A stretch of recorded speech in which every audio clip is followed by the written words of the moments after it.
आटपाडी तालुक्यातील माळेवाडी गावामध्ये शिवजयंती मोठ्या थाटात संपन्न करण्यात आली।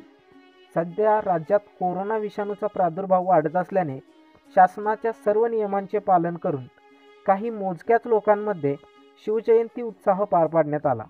त्याचबरोबर माळेवाडी गावातील तरुण शिवप्रेमींनी बानुरगड येथे जाऊन छत्रपती शिवाजी महाराज यांच्या गुप्तहेर खात्याचे प्रमुख बहिर्जी नाईक यांच्या समाधीचे दर्शन घेऊन सर्व शिवप्रेमींनी एकत्र येत बानुरगडावर वृक्षारोपण केले व शिवजयंती उत्सव मोजक्याच लोकात पण मोठ्या थाटात संपन्न करण्यात आला।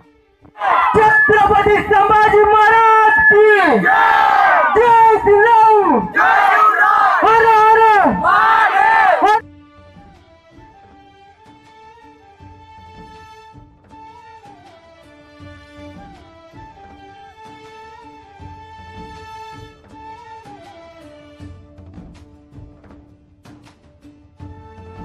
SJ मराठीसह समाधान जगदाळे, आटपाडी।